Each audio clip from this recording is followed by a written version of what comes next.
ஒரு கடாய் அடுப்பில் வச்சு ஒரு குளிக்கரண்டி எண்ணெய் ஊற்றிக்கிறேன். எண்ணெய் சூடாயிடுச்சு. பிரியாணிக்கு தேவையான ஸ்பைசஸ்லாம் போட்டுடலாம். 150 கிராம் சின்ன வெங்காயம் பொடிசாக கட் பண்ணிக்கிறத போட்டுடலாம். 2 பச்சை மிளகா, 1 ஸ்பூன் இஞ்சி பூண்டு விழுது. இஞ்சி பூண்டு விழுது பச்சை வாசனை போகட்டும். இஞ்சி பூண்டு விழுது பச்சை வாசனை போயிடுச்சு. 1/2 கிலோ சிக்கன் எடுத்து கழுவி வச்சிருக்கிறேன். இப்போ இது எண்ணெயிலே போட்டு 1 நிமிஷம் மட்டும் வதக்கலாம். இதுக்கு தேவையான 1 ஸ்பூன் உப்பு போட்டலாம். 1 டம்ளர் தண்ணி ஊற்றி எல்லாம் மிக்ஸ் பண்ணிக்கலாம். இப்போ தட்டு போட்டு மூடி வச்சிடலாம்.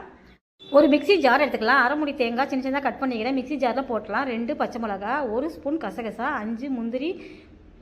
தண்ணி ஊற்றி நைஸாக அரைச்சிட்டு வந்து பார்க்கலாம். தேங்காய் நைஸாக அரைச்சாச்சு. இது ஓரமாக இருக்கட்டும். இப்போ மூடி திறந்து பார்க்கலாம். கறி நல்லாவே வெந்துருச்சு. மினிமம் சைஸ் தக்காளி ஒரு பொடிசாக கட் பண்ணி வச்சுக்கிறேன். நல்லா பழுத்த தக்காளி இந்த டைமில் போட்டு ஒரு 2 நிமிஷம் கிண்டி விட்டாலே போதும். தக்காளி முக்கால்வாசி வதங்கிருச்சு. நம்ம அரைச்சி வச்ச தேங்காய் பேஸ்ட்டை இதில் போட்டுடலாம். போட்டு ஒரு 2 நிமிஷம் மட்டும் கிண்டி விடலாம். ஈஸியாக கொத்தமல்லி போட்டுடலாம். சிக்கன் பால் கறி ரெடி ஆயிடுச்சு. இந்த மாதிரி நீங்களும் செஞ்சு பாருங்கள். இந்த வீடியோ பிடிச்சிருந்தா உங்கள் ஃப்ரெண்ட்ஸ் ரிலேட்டிவ்க்கு நிறைய ஷேர் பண்ணுங்கள், லைக் பண்ணுங்கள். நம்ம பேஜை சப்ஸ்கிரைப் பண்ணி வச்சுக்கோங்க. இன்னொரு நல்ல வீடியோவில் செஞ்சுக்கலாம். பாய்.